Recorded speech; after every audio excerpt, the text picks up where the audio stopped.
Fala pessoal, tudo bem? Espero que sim. Giordano aqui com mais um vídeo. Nesse vídeo nós vamos estar falando sobre processador. Quando a gente vai adquirir um computador novo ou notebook, é preciso analisar alguns detalhes do equipamento que nós queremos. Processador, memória RAM, quantidade de armazenamento que esse computador vai ter, se é HD ou SSD, entre outras especificações. Neste vídeo nós vamos estar falando sobre o processador, o que é, como saber se um processador é bom e como diferenciar de um processador ou de outro, se ele é melhor que outro ou não. Bom, para começar, o que é processador? Processador, também chamado de CPU, Unidade Central de Processamento, é um chip que recebe todas as informações, comandos, instruções e a executa. Um exemplo, você quer acessar o navegador de internet.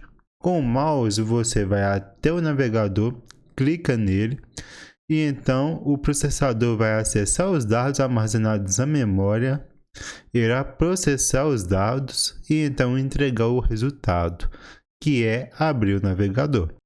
Para fazer uma ação, uma atividade, essa atividade em relação ao processador tem o nome de clock.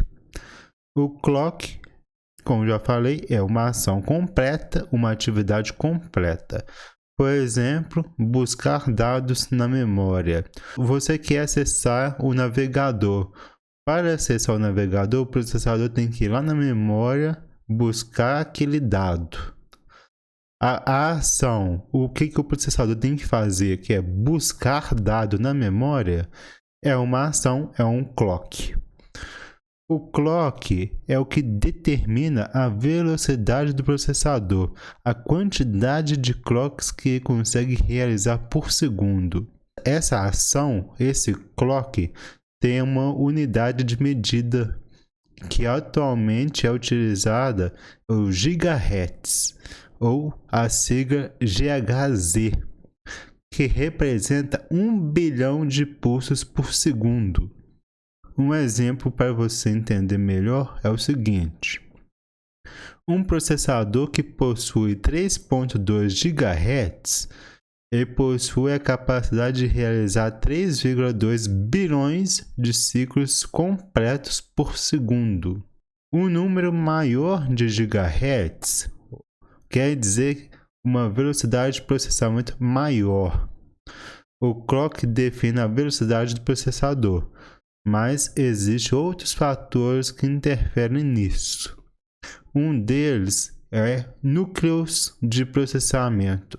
O núcleo também pode ser chamado de cores.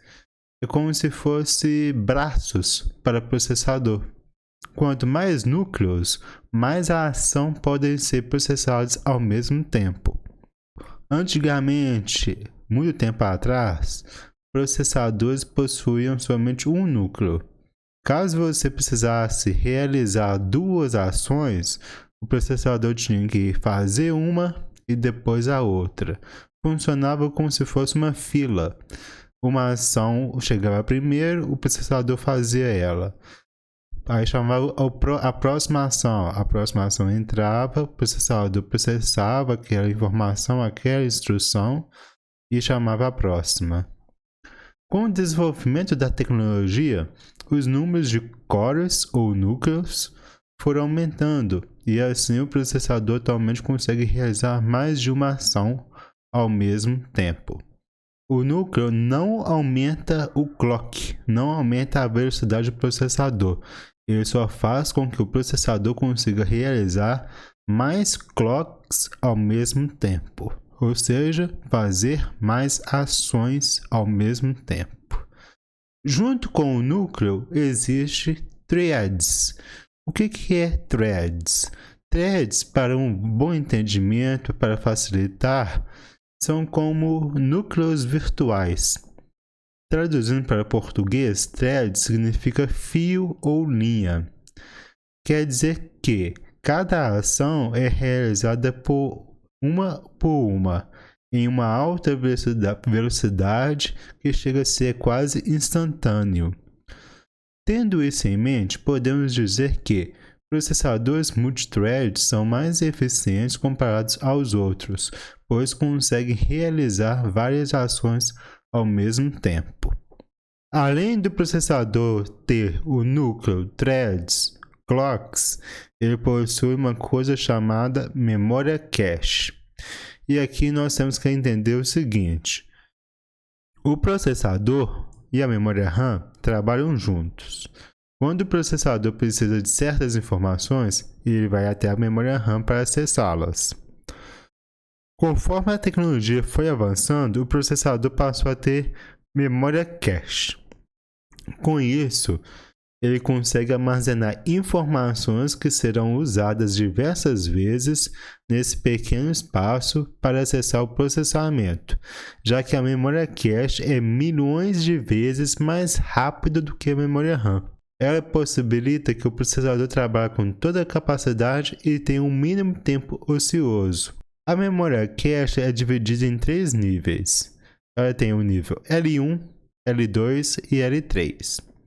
Quanto mais próximo a memória cache estiver da unidade de execução do processador, menor será seu número, ou seja, a memória cache L1 é a mais próxima, depois vem a L2 e a memória L3 fica mais distante. Quando o processador precisa buscar dados ou instruções, ele sempre irá procurar na memória cache 1. Caso não encontrar, irá para L2. Não encontrando o que precisa, irá para L3. Caso a informação necessária não for encontrada na memória cache, a unidade de busca do processador irá para a memória RAM buscar as informações. Só uma curiosidade, sobre a memória cache, o level 1, o L1, é dividido em memória de instrução e memória de dados. Com isso, o processador vai direto à memória de instrução se estiver buscando uma instrução, ou vai para a memória de dados se estiver buscando um dado, agilizando o processamento. Após entender sobre o que é processador, memória cache, núcleo, threads e clock, nós podemos concluir o seguinte: existem diversos fatores que influenciam na velocidade do processador. Frequência de clock, número de núcleos, se um processador é multicore ou multithread, quantidade de dados que cabem na memória cache, e cada informação influencia na outra. Um processador com uma alta frequência de clock não quer dizer que seja rápido, pois depende da quantidade de cores que esse processador possui e, caso for multithread, analisar a quantidade de cores e de threads, e sempre bom olhar quantos megas a memória cache consegue guardar, assim agilizando o processamento. Tendo isso em mente, fica mais fácil saber identificar qual processador comprar ou qual computador e notebook comprar.